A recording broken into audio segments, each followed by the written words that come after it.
तो मुझे बताया जाए कि हमारे ऊपर ये झूठे केस क्यों बनाए गए। आज इमरान खान के खिलाफ सच्चे केसेस हैं। कौन सा ऐसा केस है जो गलत है, जो झूठ है?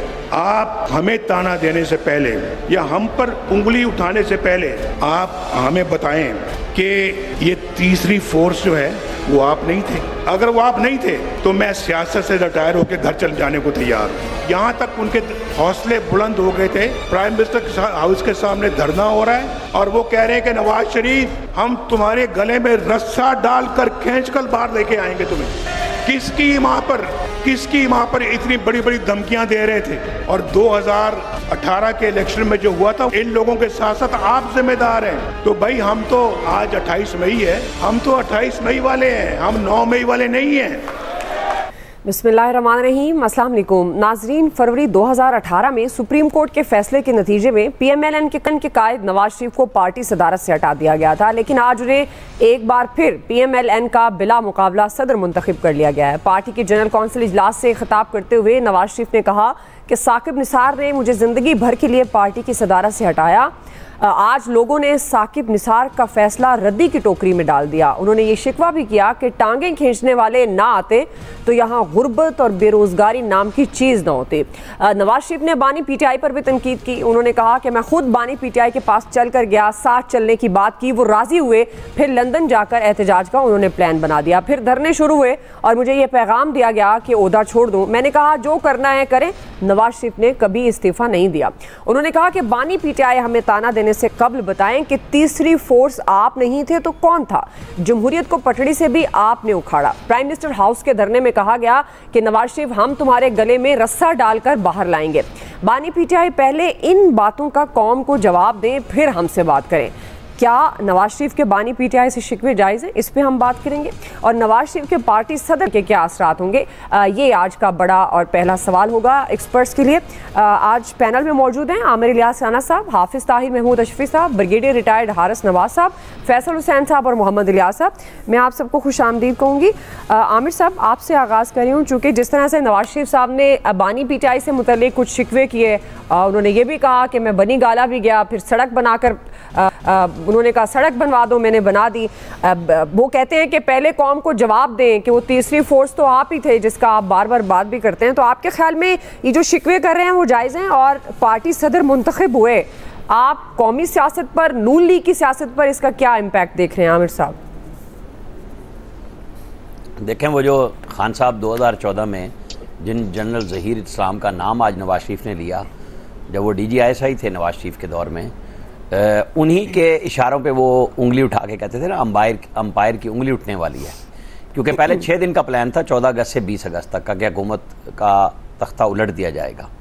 और फिर जो 30 अगस्त के लिए किया गया और उसमें बिल्कुल शेरवानियाँ सिलवाई जा चुकी हुई थी और ये था कि बस अभी PM हाउस पे कब्ज़ा होगा, लेकिन 2 ASPs ने उसको ज़ीरो कर दिया जब उन्होंने आंसू गैस के शेल फायर किए और सारे फूके खेल भाग लिए जो सारे के सारे अंपायर की उंगलियाँ ला रहे थे। और सिर्फ ताहिरुल कादरी के साथ 80-90 लोग रह गए थे। और फिर जनरल राहिल शरीफ ने इंटरवीन किया, प्रेस रिलीज जारी की कि अब काम क्वाइट कर लें और हम उस वक्त, वरना वो धरना बाहर उठा के फेंका जा रहा था। फिर जो लाने वाले थे फिर वो भी ख़राब हुए, एक्सटेंशनें भी नहीं मिली, रोते रहे, मिन्नतें करते रहे, प्राइम मिनिस्टर पे डाउन लीक डाल दी, फिर पनामा डाल दिया। ये हिस्ट्री है अब सब चीज़ें। वो जो आज नवाज शरीफ कह रहे थे कि शहबाज शरीफ को कहा जा रहा था कि प्राइम मिनिस्टर बन जाओ, एक तो शहबाज शरीफ ने खुद कहा ना कि बाजवा ने मुझे कहा था। दूसरा, जनरल राहिल शरीफ ने, जब नवाज शरीफ इलाज कराने के लिए दिल का ऑपरेशन हुआ था लंदन में, उसके ऑपरेशन के बाद शहबाज शरीफ गए थे और उन्होंने बताया था कि मुझे जनरल राहिल शरीफ ने कहा है कि आप इस्तीफ़ा दे दें और मैं वज़ीर आज़म बन जाऊँ। उसके बाद वो पाकिस्तान वापस आ गए थे और फिर सारी हिस्ट्री मौजूद है। उन्होंने साकिब निसार से शुरू की क्योंकि अदलिया के अंदर बाकायदा पॉलिटिकल मैनेजमेंट थी। जजेस की फैमिलियां फैसला सुनने के लिए आई हुई थी। वो जज जो हमें खलील जिब्रान के किस्से कहानियाँ उसमें साकिब निसार साहब के साथ नंबर 2 जज थे और बेंच को हेड कर रहे थे, खोसा साहब, वो बाकायदा अपने लिए सदारत मांग रहे थे। पहले एक्सटेंशन मांग रहे थे, वो काम ना हो सका तो सदारत का लालच था उनके पास, वो ना हो सका तो उन्होंने आर्मी चीफ की एक्सटेंशन को छेड़ दिया। ये बातें कोई पुरानी नहीं है, सब कुछ है। नवाज शरीफ के गिले शिकवे भी पुराने थे, उन्होंने करके नई बात में आज ज़हीरुल इस्लाम साहब का जो चूँकि लंदन प्लान पे आजकल इमरान खान साहब बहुत बात करते हैं कि मौजूदा आर्मी चीफ के साथ कोई लंदन प्लान नवाज शरीफ ने बनाया हुआ है, तो नवाज शरीफ ने आज उस पर बात की है। और एक जर्नलिस्ट उस पर बात भी कर चुके हैं कि बिल भी मैंने पे किया था, और वो आपको और हमें भूलना नहीं चाहिए, वो जब 2018 में मार्च के अंदर जी एक लाहौर में इमरान खान साहब पीपल्स पार्टी ने बल्कि कन्वेंशन रखा था, और उसमें हो रहा था कि आज असम्बलियां तोड़ दी जाएंगी। मैं आपको बताऊं बात, उस दिन बिल्कुल प्लान तैयार था, लेकिन बिलावल भुट्टो ने उस दिन इनकार कर दिया था कि हम असम्बलियां नहीं तोड़ेंगे और हम पूरी मुद्दत करेंगे। वहां बिलावल ने असर्ट किया था अपने वालिद पे जी। अब ये वो चीजें हैं जो माजी के अंदर होती रही, और अब हम हाल में आ गए हैं कि हम किस हाल में बेहाल हुए में, चूंकि हमने सबक सीखना नहीं है, नई गलती करनी नहीं, पुरानी गलतियों के हम दोहराने के चैंपियन हैं। खान साहब को उन्होंने 2013 में गवर्नमेंट दी केपी के अंदर, जब फजलुर रहमान साहब, जिसपे आज वो कहते हैं कि मेरी गलती थी नवाज शरीफ, क्योंकि वो चाह रहे थे कि एक नई पॉलिटिकल फोर्स आई है, उसको हुकूमत करने का हक मिलना चाहिए। फिर 2014 में जब वो बनी गाला गए तो वो इसी सोच पे गए थे कि बजाय जो इतलात उनके पास आ रही थी कि इस महादारी को बढ़ाया जाए, इसको कम किया जाए। खान साहब आजकल फिर जो शेख मुजीबुर रहमान का किस्सा लेके फौज के ऊपर चढ़ दौड़े हैं, उनका नुक्ता नजर यह है कि फौज को गद्दार बना दिया जाए। 9 मई के ऊपर फौज ने वादे पैगाम दिया कि आपको माफी भी मांगनी होगी, यानी जुर्म कबूल करना होगा, और बातचीत आपको सियासतदानों से करनी होगी। तो आज जो नवाज शरीफ ने मैसेज दिया ना, वो ये दिया है कि हमने सारी कोशिशें की लेकिन ये नहीं माने, अब इनको भुगतना होगा। जो शहबाज शरीफ की तकरीर का फिक्रा था ना, आप ज़हन में रखिएगा, उन्होंने कहा जो लंदन में इमरान खान की तकरीर थी उस पर इनकी जुबान काट दी जानी चाहिए थी। ये बड़ा सख्त पैगाम है। जो लोग ये सोच रहे हैं कि हुकूमत फौज कोई नीचे लग गए, कोई मुज़ाकरात हो रहे हैं, कोई नहीं करने जा रहा। ये खान साहब को सोचना पड़ेगा कि उनका चीफ मिनिस्टर भी मीटिंग में कह रहा है कि मुझे भी रास्ता दे, मैं आपको रास्ता दूंगा, वहां लड़ाई नहीं होने जा रही। उन्होंने बजट की धमकी लगाई है, वो भी हम देखेंगे। खान साहब को सोचना चाहिए कि पार्लियामेंट मौजूद है, वक्त मौजूद है कि जो तरमीम कराना चाहते हैं हुकूमत के और अपने लिए रास्ता बनाएं। इस तरह की जो बिल्कुल तयशुदा है कि जी मैंने बात ही नहीं करनी, तो फिर आपसे भी कोई नहीं बात कर रहा, आपके ऊपर नए केसेस आ गए हैं। सही जी ब्रिगेडियर साहब, वैसे कौमी सियासत पर क्या असरात आएंगे? नवाज शरीफ पार्टी सदर मुंतखब हुए, लंदन प्लान, आज बानी पीटीआई कहते हैं लंदन प्लान हुआ, अब नवाज शरीफ साहब भी ये शिकवे कर रहे हैं उनके साथ। कहीं ना कहीं लग रहा है कि वो अभी भी चाहते हैं कि सियासी तौर पर बातचीत का सिलसिला रुकना नहीं चाहिए, लेकिन वो ये भी चाहते हैं कि पहले पिछले मामला तय हो जाएं, फिर उसके बाद आगे बढ़ा जाए। ब्रिगेडियर साहब देखें, दो बात की है कि एक तो मुबारकबाद हो नवाज शरीफ साहब को कि पार्टी के प्रेसिडेंट बन गए हैं। उनकी तकरीर में एक्चुअली काफ़ी उन्होंने गिले शिकवे किए। आई थॉट कि दिस वाज द टाइम, बिल्कुल जिक्र करें कि मेरे से ज्यादती हुई है और जो बानी पीटीए के साथ हुआ है, ये कैसे हुआ, क्यों उनको हटाया गया, सब बिल्कुल ठीक है। But in the and he showed more magnanimity कि जी मैं पार्टी भी, आप अपने विजन बताते कि now become president of the party, और अगले 5 साल के लिए मैंने इंस्ट्रक्शन जो दिए हैं या मेरी विजन है वो ये, नंबर 1 मैंने मुल्क में पॉलिटिकल स्टेबिलिटी कैसे लेके आनी है, मैंने मुल्क में इकोनॉमिक रिवाइवल कैसे करना है, मैंने नौजवान नस्ल के लिए क्या क्या मराहत देनी है आईटी में या जॉब अपॉर्चुनिटीज में या इंडस्ट्री में, व्हाटएवर इट इज। उसके बाद एजुकेशन में क्या करना है, हेल्थ में क्या करना है, ज़राअत में क्या करना है, सीपैक को हमने कैसे लेके जाना। These are the thing he has to go. ये लीडर बनना है तो विजनरी लीडर बने। आपने ये अपने आवाम को बताना है कि I am much better leader than so many existing at present in the country, और मैंने ये इंस्ट्रक्शन पास किए हैं। फिर मैं पुरानी मुझे गिले शिकवे हैं, I am very upset, but मुल्क के वसी तरह फ़ायदे के अंदर, सोच के अंदर मैं अभी भी दोबारा कहता हूँ कि चलें let's sit down, forget it, past it, let's move forward.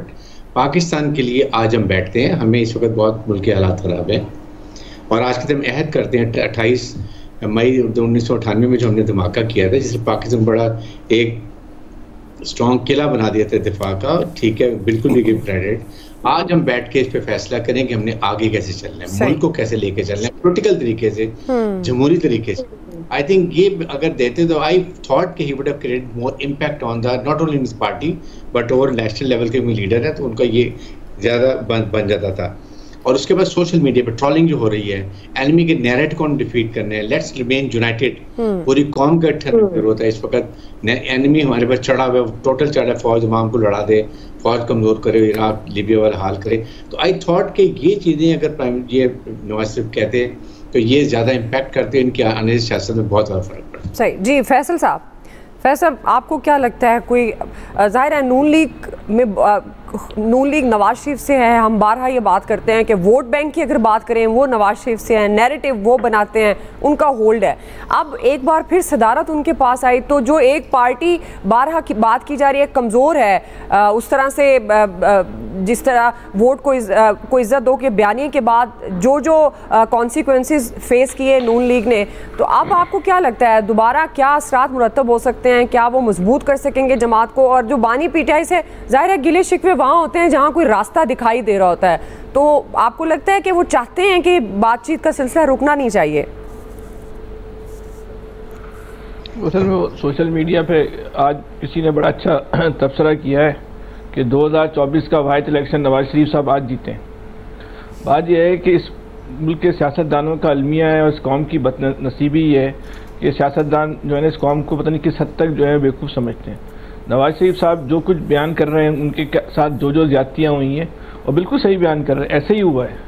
जो उन्होंने ज़हीरुल इस्लाम साहब के हवाले से बातें की बिल्कुल ऐसे ही हुआ है, इसमें कोई दो राय नहीं है कि उनकी हुकूमत का जो है वो तख्ता उलटने की साजिश की गई, उनकी हुकूमत के ख़िलाफ़ जो है वो इमरान खान को तैयार किया गया, उनकी हुकूमत के ख़िलाफ़ जो है वो धरने दिए गए और कहते हैं आइन के ख़िलाफ़ जाके जो है बाद लोगों ने अपने सियासी मकासद के लिए इस सब कुछ करने का फ़ैसला किया। लेकिन ये सारे काम नवाज शरीफ साहब ने भी किए हैं। क्या ये सारे काम नवाज शरीफ साहब ने बेनज़ीर भुट्टो के लिए नहीं किए? एक बात। दूसरी बात, अगर अब नवाज शरीफ साहब इस वक्त जिस पोजीशन पर हैं, अगर चाहते हैं दोबारा इस मुल्क में ये सब कुछ ना हो तो उनके खिलाफ कार्रवाई करें ना। जिन किरदारों का वो नाम ले रहे हैं, तकरीर क्यों कर रहे हैं? आपकी हुकूमत है, आप जो है कार्रवाई करें उनके खिलाफ। जो भी कानून के तहत कार्रवाई बनती है, जो आईनी हुकूमत तोड़ने के खिलाफ जो साजिश हुई उसके खिलाफ जो है वो कार्रवाई जो बनती है, आप कार्रवाई करें कानून के मुताबिक। कम से कम आगाज़ तो करें। सिर्फ तकरीरें क्यों कर रहे हैं? तकरीरें तो इस मुल्क के मसाइल का हल नहीं है। ऐसा काम करके जाए ना, आइंदा कोई इस तरह की हरकत जो है वो ना कर सके। अच्छा, फिर ये कहना है कि ज़हीरुल इस्लाम ने इनके साथ ये सब कुछ किया, बिल्कुल ऐसे ही किया। लेकिन ये जो 2024 में इन्होंने किया है इस्टेब्लिशमेंट के साथ, ये कौन से आइन और कानून के तहत इन्होंने किया है? जो फॉर्म 47 के तहत इन्होंने इलेक्शन जीते हैं वो कौन से आइन और कानून के तहत जीते हैं? मसला ये है कि हमें अपनी मर्जी का सच बोलना है। हमें इस मुल्क में सबको ना मीठा मीठा हब वाली जो है ना पॉलिसी, उस पर आप पाकिस्तान को नहीं चला सकते। उस पर तो आप पाकिस्तान के हालात को जो है ना वो सही नहीं कर सकते। उस पर तो आप ये साबित नहीं कर सकते कि सिर्फ आप सच्चे हो। अगर आप इतने ही ये सारे काम आपने खुद ना किए होते और अभी तक ये काम कर रहे हैं, आज की तारीख में भी आप ये काम कर रहे हैं, आज की तारीख में भी जो है आप कदम कदम पे जो है वो एस्टेब्लिशमेंट के सारे जो है तलाश कर रहे हैं। आज की तारीख में भी आप अपोजिशन को दबाने के लिए जिस तरह आपके खिलाफ गलत काम किया गया वो भी बिल्कुल गलत हुआ था। लेकिन आज जो आप कुछ कर रहे हैं ये भी गलत है। सही। ऐसा नहीं हो सकता कि जो आपके साथ गलत हो वो गलत है, जो आप किसी के साथ गलत करो उसको जो है वो सही कहना है। तो भाई इस मुल्क का अलमिया ही है, जिसका जब मौका मिला उसने एस्टेब्लिशमेंट ने उसको इस्तेमाल किया और एस्टेब्लिशमेंट ने इन सियासतदानों को इस्तेमाल किया। ये सियासतदान जो है खुद रज़ाकाराना तौर पर 24 घंटे तैयार रहते हैं कि एस्टेब्लिशमेंट जो है कब इनको इस्तेमाल करे ताकि ये एक सियासी मफादात हासिल कर सकें। यही काम नवाज शरीफ का मौका मिला उन्होंने किया, ये जब काम इमरान खान को मौका मिला उन्होंने किया, यही काम नवाज शरीफ साहब आज कर रहे हैं। तो इसका मतलब यूं समझ लें आज की तकरीर से बात साबित हो गई कि इस मुल्क में जो जैसा है वैसे ही चलता रहेगा, कुछ सही होने नहीं जा रहा। आइंदा भी जो है इसी तरह की चीजें होती रहेंगी जिस तरह की माजी में हुई है, क्योंकि ये सियासतदान जहनी तौर पे इस काम के लिए तैयार है, चाहते हैं कि काम होता रहे। जी इलियास साहब, कोई इम्पैक्ट आएगा, कोई तब्दीली आएगी कौमी सियासत में नून लीग की? क्या आप देख रहे हैं नवाज शरीफ पार्टी सदर मुंतखब हुए? देखिए, अब जो पार्टी के सदर मुंतखब होने के बाद तो ये कि बराह रास्त उन्होंने अपनी पार्टी की क़यादत संभाल ली है। अब जो भी फैसले होंगे, कोई नेगोशिएशन वगैरह होंगी सियासी जमातों से, तो वो खुद करेंगे। अब ये वो नहीं होगा कि जी अब प्राइम मिनिस्टर भी और सदर साहब भी वही हैं तो शहबाज शरीफ साहब करेंगे। तो मियाँ नवाज शरीफ साहब की फैसले जो होते हैं, जो सियासत है वो दो टोक है, वो एग्रेसिव होके करते हैं। तो इसलिए इनका बयानिए में जो अपना बयानिया वो है उस पर इम्पोज करने की कोशिश करेंगे पार्टी की, बल्कि मुल्क की सतह पर भी वो करेंगे कि कोशिश करेंगे कि अपने जो उनके जो प्लान करते हैं उसको इम्पोज करें। अब देखें कि सियासत में क्या सूरत हाल थी। पहले जो चलते थे इत्तेहादी वो सही तरह चलेंगे कि अब क्या सूरत हाल होती है, इत्तेहादी इनके साथ चल सकेंगे कि नहीं चल सकेंगे, क्योंकि इनका अपना एक बयानिया है, दो टोक बात करेंगे, अगर नहीं तो ठीक है, अगर करते हैं तो फिर ठीक है, उसके हिसाब से चलेंगे। तो ये मुस्लिम लीग नून की जो क़यादत जो चेंज हुई है, तो बिल्कुल इसमें एक सियासत में चेंज तो आएगी उनकी पार्टी के, तो लेकिन मुल्की सतह पर जो है, जो आज जिस तरह तकरीर भी उन्होंने की, तो उनको ये चाहिए, बिल्कुल उन्होंने जो किया उनके साथ ज़्यादती हुई बयान की, उन्होंने बताई, उनके ख़िलाफ़ जो गलत फ़ैसले हुए उनको पार्टी से अलहदा कर दिया गया। तो आज जो सबसे बड़ा मकसद था, उन्होंने अपनी पार्टी की क़यादत समझाई ली, और जिन लोगों ने अलहदा की थी उनसे उन्होंने मुखातिब करके कहा कि उन्होंने अलहदा किया था, लेकिन आज फिर वो आ गए, और जिस तरह उनको खींचा गया, उनकी टांगें खींची गई, उनको पीछे हटाया गया, तो वो एक रिवर्स हुआ कि, और वो ये कह रहे थे कि आवाम उनको लेके आई है, और जिस तरह लेके आई वो बिल्कुल इसी तरह था कि सुबह से एक जो सिलसिला चल रहा था कि इलेक्शन होने वाले मुस्लिम लीग नून की, नवाज शरीफ साहब की क्या कि कौन कागज़ जमा करवाते हैं, वो सारे एक चल रहा था, वो तो सारे देख रहे थे हम लोग जो भी था। तो लेकिन अब जो है सूरत हाल है, प्राइम मिनिस्टर वो मुंतखब हो गए हैं सदर मुस्लिम लीग नून के, तो पहले भी उन्हीं की चलती थी, अब भी उनकी चलेगी। अब एक टाइटल उनका आ गया, जो टाइटल अलहदा किया गया था, तो ऐसी कोई बात नहीं, बल्कि उन्होंने शहबाज शरीफ साहब का भी कहा कि उनको भी अलहदा करने की कोशिश की गई, तो वो नहीं हुए। उनकी पार्टी में वो इत्तेहाद दिखाया, वो बिल्कुल इसी तरह था कि उस ज़माने में पार्टी को अलहदा करने की कोशिश की, लेकिन जो लोग आज मौजूद थे वो उनके साथ ही रहे। तो यही ये सियासी पार्टियों में बाकी ये जो बातचीत है कि इंतकामी सियासत वगैरह, इससे इंतकामी सियासत से कुछ नहीं होगा, मुल्क पीछे ही जाएगा इससे। इसमें आपस में खींचातानी होगी, पॉलिटिकल स्टेबिलिटी नहीं आएगी, तो ये होगा। बजाय हमें बाहर के फॉरेन अफेयर्स अपने मामला देखने चाहिए मुल्क की सतह पर कि हमें कहाँ लेके आगे चलना है। हम अपने अंदर ही मामलात में लगे हुए हैं बिल्कुल जी, एक दूसरे को। जी जी हाफिज तारिक साहब, बानी पीटीआई से शिकवे किए नवाज शरीफ साहब ने, आप समझते हैं ये दुरुस्त है? कहीं ना कहीं आपको भी सॉफ्ट कॉर्नर लग रहा है? और दूसरी बात, वो सदर मुंतखब हुए, क्या इम्पैक्ट देख रहे हैं आप? बिस्मिल्लाहिर्रहमानिर्रहीम, नहमदुहु व नुसल्ली व नुसल्लिमु अला रसूलिल करीम। देखिए, पाकिस्तानी सियासत में गलतियां सब ने की हैं। अगर हम ये कहें कि पाकिस्तानी सियासत में गलतियां नहीं किसी ने की, सबसे गलतियां की हैं, सब ने अपने अपने मौके से फायदा उठाया है। उसमें बानी पीटीआई ने भी फायदा उठाया है। हम 1987 को देख लें, IGI से लेकर आज तक कहीं पीपल्स पार्टी नजर आएगी, कहीं पीटीआई नजर आएगी, कहीं नून आएगी, कहीं काफ आएगी, लेकिन क्या पाकिस्तान इस तरह आगे बढ़ सकता है? मेरा ख्याल है कि पाकिस्तान को अगर हमने आगे लेके जाना है तो हमें पाकिस्तानी बन के सोचना होगा। एक दूसरे को माफ करें, एक दूसरे को माफ करें, कौम बन के सोचें। देखिए, आज आप एटमी कुव्वत हैं अगर, तो ये एटमी कुव्वत खाली जुल्फकार अली भुट्टो शहीद ने नहीं पाकिस्तान को बनाया। इस एटमी कुव्वत बनाने में ज़ियाउल हक शहीद का भी किरदार था। वो जो 7-8 साल ज़ियाउल हक के थे या 11 साल ज़ियाउल हक के थे, वो दौर सबसे सख्त था एटमी मामलात के ऊपर। और मैं आज आपको एक छोटी सी बात बताऊं कि ज़ियाउल हक एक जगह खाने के लिए गए, एक अरब जो है रहनुमा के पास, और खाने के दौरान वो बातचीत हुई तो उन्होंने पूछा आपके कहाँ पहुंचा प्रोग्राम? उन्होंने कहा रुका हुआ है कि हमारे पास पैसे नहीं है। तो ये इसमें इसके साथ सारे मुखलिस रहे, मैं समझता हूँ। और सबसे अहम एक नाम जो हम आज कहीं मैं नहीं सुन रहा था, वो गुलाम इसहाक खान है, उसे भूल गए लोग। डॉक्टर अब्दुल कदीर खान, ये सारे लोग हैं, नवाज शरीफ साहब, बेनजीर भुट्टो। एटमी प्रोग्राम के लिए जिस तरह ये क़यादत मुखलिस होके मुत्तहिद होके लगी रही, उसी तरह पाकिस्तान को मुआशी और इक़्तिसादी तौर पे मजबूत करने के लिए इस क़यादत को आगे जाना होगा। तो इस पे हम आगे चल के तफसील से बात करते हैं। हाफिज साहब, आप बानी पीटीआई के शिकवे वो कर रहे हैं, तो आपको कहीं ना कहीं लग रहा है कि वो बातचीत कह रहे हैं कि जी आप पुरानी बातें माने और उसके बाद बात करें हमसे? देखिए, अगर पुरानी बातें माननी शुरू कर देंगे तो मैंने अर्ज किया कि फिर तो 1900 ज़ियाउल हक और अयूब खान और मुशर्रफ और फिर तो बड़ा लंबी लिस्ट है। मेरा ख्याल है कि वो अरबी में एक जुमला है, कहते हैं मजा मा मजाक, जो गुजर गया तो गुजर गया। आइए आगे बढ़े एक मजबूत पाकिस्तान के लिए। आज देखें, इस मुल्क के अंदर पाक फौज के खिलाफ मुहिम शुरू की गई है। आप मुझे अफसोस से ये कहना पड़ता है कि बांग्लादेश बनाने वाला इंडिया था, बांग्लादेश बनाने वाला जो है पाकिस्तान दुश्मन कुव्वतें थी। किताबें पढ़े बाहर के क्या क्या साजिशें पाकिस्तान के खिलाफ हुई। आज हम एक दूसरे के ऊपर गंद उछाल रहे हैं। ना यहाँ कोई मुजीबुर रहमान है, ना कोई यहाँ याह्या खान है। मुजीबुर रहमान की पुष्ट पे आके हिंदुस्तान खड़ा हुआ था। आज अगर किसी को शौक है मुजीबुर रहमान बनने का तो वो ये याद रखे कि मुजीबुर रहमान की पुष्ट के ऊपर हिंदुस्तान था, मुजीबुर रहमान की पुष्ट के ऊपर पाकिस्तान दुश्मन कुव्वतें थी। मुजीबुर रहमान को ठीक है आपके जो भी सियासी नुक्ता नजर हो, लेकिन मेरा वतन तोड़ने वाला हिंदुस्तान था, मेरा वतन तोड़ने वाली मुसाद थी, मेरा वतन तोड़ने वाले मेरे पाकिस्तान के दुश्मन थे जिनको इतनी बड़ी इस्लामी स्टेट कबूल नहीं थी। उन हालात में भी मेरी फौज ने, मेरी कौम ने, मेरी सियासी क़यादत ने पाकिस्तान को ऐड की कुव्वत बनाया है।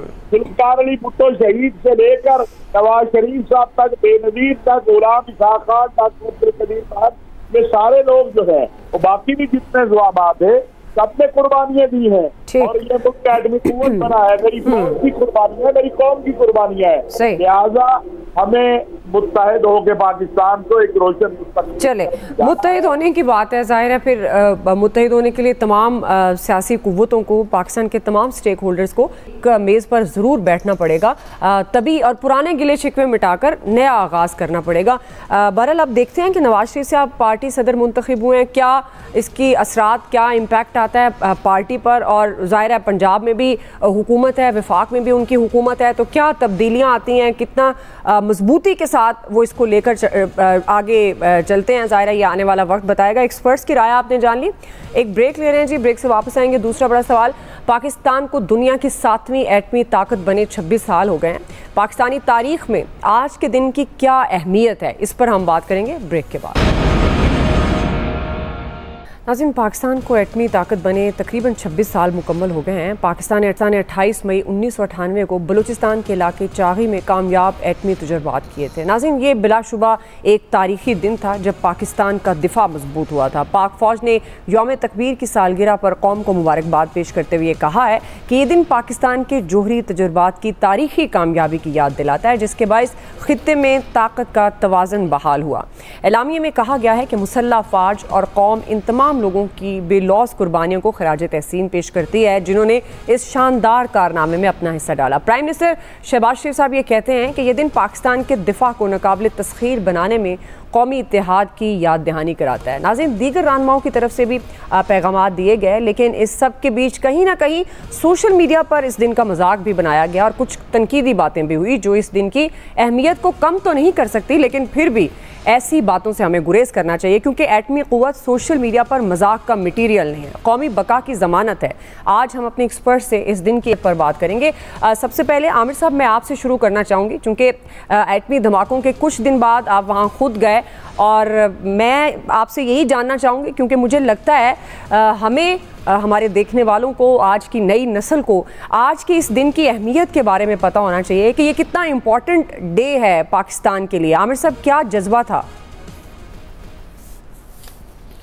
देखें, ये एटमी प्रोग्राम पूरे पाकिस्तान का है, इसमें कोई एक पर्सनैलिटी नहीं। देखें, यहाँ पे जुल्फ़िकार भुट्टो ने इसे शुरू किया, गुलाम इसाक़ खान लेके चले, जनरल ज़ियाउल हक़ ने तकमील पे पहुँचाया, मोहतरमा बेनज़ीर भुट्टो ने तमाम तर सिक्योरिटी की और शुमाली कोरिया से वो मिज़ाइल टेक्नोलॉजी लेके आई। नवाज शरीफ ने $5 अरब की पेशकश को मुस्तरद किया और धमाके किए।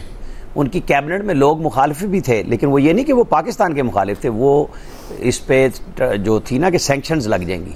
नवाज शरीफ ने जो ख़त 21 मई को लिखा क्लिंटन को, वो आज भी फॉरेन ऑफिस में ख़त पड़ा है। और ये जो राना शमशाद साहब साबिक सेक्रेटरी खारजा हैं, इन्होंने एक 5 सफ़े का, इनको कहा गया था जवाब लिखें। ये जोग्राफिया और हिस्ट्री ले आए, जो वो होती है ना मिन करना, उसके अंदर कोई जवाब मौजूद नहीं था और इनकी तसल्ली की गई थी। आज तक ये तड़प रहे हैं, उस पर खिलाफ ही बोलते हैं। फिर वो अनवर ज़ाहिद मरहूम ने जवाब लिखा और आखिरी लाइन ये थी उसकी कि मिस्टर प्रेसिडेंट, अगर आप मेरी जगह होते इस मुल्क में तो आप क्या फ़ैसला करते? आप मुझे $5 अरब की ऑफ़र कर रहे हैं, मेरा दुश्मन 24 साल पहले ये धमाके कर चुका और नसीहत हमें अब आज फिर करने आ रहे हैं, जबकि वो 11 मई को धमाका कर चुका है। बहुत सारे लोग बात करते हैं, नवाज शरीफ कजाकिस्तान में थे, उन्होंने वहां से मैसेज किया था। ये आपको बताऊं, डॉक्टर कदीर ने 1984 में के.एम. आरिफ को खत लिखा था कि हमें एटमी धमाका करते हुए 10 दिन चाहिएंगे, और वो कैलकुलेशन बन रही थी कि बिल्कुल 11 से 21 पे। मैं उस टनल पे जिसका आपने जिक्र किया 28 मई के धमाके के 1 महीने बाद हम गए थे वहां पे, तो वहां नवाज शरीफ ने पूछा कि हमारे धमाके 7 दिन डिले क्यों हुए। तो फिर एक वायर की तरफ इशारा करके बताया गया जो कई $1 मिलियन की थी। तो आपको पता होना चाहिए कि हमारा सारा प्रोग्राम इनफॉर्मल था, फॉर्मल तो था ही नहीं, दुनिया तो मानने के लिए तैयार नहीं। तो उन्होंने बताया कि इसको मंगवाने में हमें टाइम लगा है, यानी धमाके, वरना जिस दिन जवाब जा रहा था उस रात को हो जाने थे। ठीक। क्लिंटन को मतलब यहाँ जो कहानियां एब्सोल्युटली नॉट की बनाई जाती है ना, ये था एब्सोल्युटली नॉट कि जो मर्जी करें हम दिफा करेंगे। देखिए भुट्टो जब गए थे, बेगम भुट्टो के डांस की बड़ी बातें होती हैं, वो कहते हैं मैं कोरिया इसलिए नहीं गया था कि हमने डांस करना था, मैं लॉन्ग रेंज बैटरीज लाया था। उस वक्त वो गने लेके आए थे, बाप बेटी दोनों इस पाकिस्तान के लिए काम कर रहे थे। यहाँ पे हमने गद्दारी के फतवे सबको दिए हैं, लेकिन इस मुल्क के लिए सबने काम किया है। यहाँ की मुसल्लह अफवाज ने इस प्रोग्राम को इस तरह पाए तकमील तक पहुंचाया कि पोखरान में धमाकों में ताबकारी आ रही थी, और हमारे प्राइम मिनिस्टर मुसल्लह अफवाज के साथ जनरल जुल्फकार जो है वो उसके इंचार्ज थे, वो 1 महीने के बाद विजिट करने पहुंच गए। और ये नहीं होता कि ताबकारी असरात अगर हो तो कोई बंदा बच जाए उससे। ये था जो आज एसपीडी उसको लेके चल रही है। ये सब मरबूत प्रोग्राम है, मिसाइल टेक्नोलॉजी का हो, गौरी मिसाइल नवाज शरीफ ने 6 अप्रैल 1998 को NDU जिसे आज कहते हैं वहां नमल कॉलेज में अनाउंस किया था। वो खबर मैंने उस वक्त खबरें में ब्रेक की थी। हमने मद्रास तक का निशाना ले लिया था, और परवेज मेहदी जो उस वक्त एयर चीफ थे, क्योंकि जहांगीर करामत मुखालिफत कर रहे थे, वो थोड़े से घबराए हुए थे, और नेवल चीफ कोई राय नहीं दे रहे थे। वो कहते थे आप हमें दे, हम एटम बम इंडिया छोड़ के आ जाएंगे। एयरफोर्स के चीफ, ये था मोमेंटम। उस वक्त पूरी कौम भाग रही थी, खुशी से मिठाइयां खत्म थी, और ये दिफा हुआ। लेकिन जो आपका सवाल है ना, मैं बिल्कुल एंड पे ब्रीफ पे आता हूँ। जब ये हो गया था, उसके बाद जनरल परवेज मुशर्रफ ने जो कू किया, उसने तबाही फैलाई कि जनाब आपने लोगों को खैरात मांगने पे लगा लिया अपने आप को, वो पैसे लेते रहे, लोगों को दूसरे काम पे लगाया, हम अपने आप को बना ही ना सके। आज नतीजा हम भुगत रहे हैं। तजर्बे किए फौज ने, जिसको लाके मुहातमा बना के बिठाया था इमरान खान को, आज उसी को भुगत रहे हैं। ये वो तजर्बे हैं। यार आप क्या काम कर रहे थे इस मुल्क के साथ, आज ये सीखने का टाइम है। सही। ब्रिगेडियर साहब देखें, तो आप बात यह है कि इसमें बहुत लोगों की कॉन्ट्रीब्यूशन है, हमारे scientist, politicians and military, all they were working on one focused direction कि पाकिस्तान को न्यूक्लियर पावर बनाना है। बिकॉज इंडिया ने 1972 में, 73 में, 74 में वो कर चुका था धमाका। एंड दैट आज जो हम बड़े आराम से बैठे हैं और मुल्क का दिफा ना कर तस्कीर है, वो इसलिए है कि इंडिया नोज कि हमारे पास मिसाइल टेक्नोलॉजी टू यूज़, इनको एयर से भी कर सकते हैं, बहर से, समुंदर से भी कर सकते हैं, और बहर से, ये बरी से भी कर सकते हैं। 1-1 इंच एरिया इंडिया का हमारी रेंज के अंदर है, इसलिए इंडिया डरता है। अगर खुदा ना खास्ता हमारी फौज कमज़ोर हो, इंडिया दिन नहीं लगाएगा पाकिस्तान की तरफ आने के लिए। प्लीज़ डू रिमेंबर, ये फौज और अवाम की जो एक स्ट्रेंथ है, ये उसको डरा के रखा हुआ है। और उन्होंने ये 2019 में 27 फरवरी को देख लिया कि what we have done. Second, हमारा जो कमांड एंड कंट्रोल सिस्टम है, it is most modern in the world. इसको अमेरिकन, जो यूरोपियन यूनियन और जो ये International Atomic Energy Commission, they all recognize it. India में आपके सामने कितनी दफ़ा एनरिच्ड यूरेनियम जो है वो वहाँ पर चोरी होता हुआ पकड़ा गया, रिलीज हुआ है, और उस खतरनाक उसके रिपरकशंस हो सकते थे। पाकिस्तान का command control is so good कि नोबडी, इवन मैंने, हमारे सीनियर ऑफिसर जो हैं वो भी कभी कोशिश नहीं करते कि ये पता करें कि कहाँ क्या है, because it is national interest. सही, जितना पता है उनको पता होना चाहिए।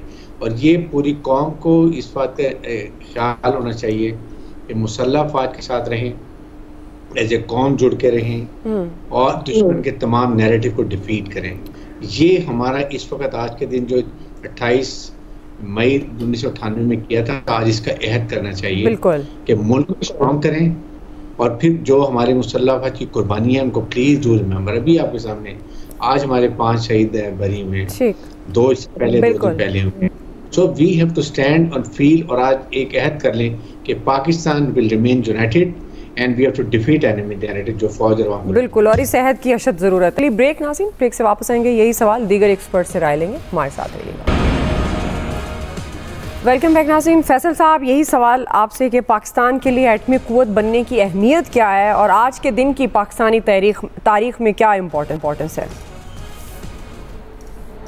इसमें तो कोई शक नहीं कि एटम बम बनाने से पाकिस्तान जो है वो नाकाबिले तस्कीर हो गया। अब कम से कम कोई पाकिस्तान जो है वो ताकत के बलबूते पे तो जो है वो फतह नहीं कर सकता, बल्कि इसका शायद ख्वाब भी नहीं देख सकता। यही पाकिस्तान जो है आज माशी तौर पे मुस्तहकम है, लेकिन फिर भी दुश्मन इस बात की हिम्मत नहीं कर पाता है कि वो मैली आंख से देखे। उसकी वजह क्या, हमारा एटम बम है।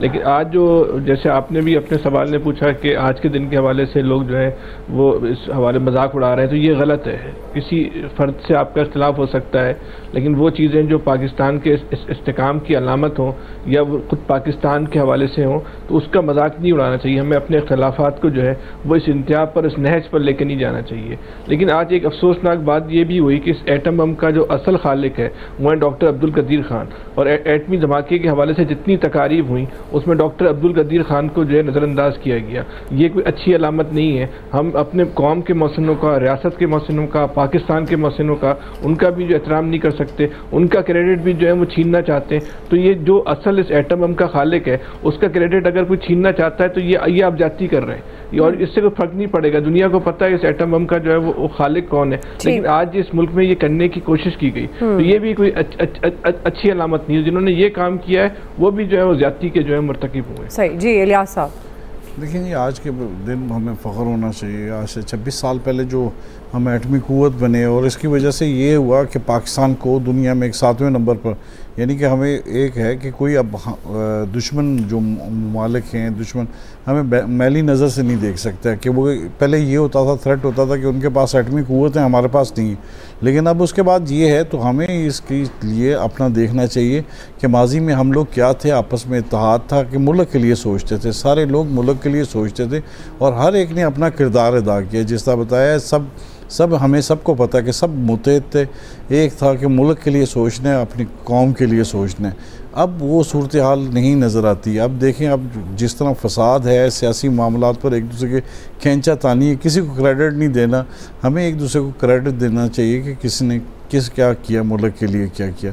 और आज वो जो किया गया था 1988 में, जो 98 में किया गया था, उस पर हमें सबको फ़ख्र है। मियां नवाज शरीफ साहब ने भी किया, जिसने किया उस पर सब लोगों को बिल्कुल क्रेडिट देना चाहिए कि उन लोगों ने किया। मियां नवाज शरीफ साहब ने भी बड़ा बोल्ड फैसला किया। इस पर यह है कि हमें अगर इस तरह सोचेंगे तो हमें कौन बनेंगे तो बिल्कुल हमें दुनिया में अच्छी नज़र से देखा जाएगा। बिल्कुल जी। इलियास भाई, आपका शो आ गया, वक्त हमारे पास ख़त्म हो गया। आप सबका बहुत शुक्रिया। आज के एक्सपर्ट से इतने फीडबैक दीजिएगा। ख्याल रखिए। अल्लाह हाफ़िज़।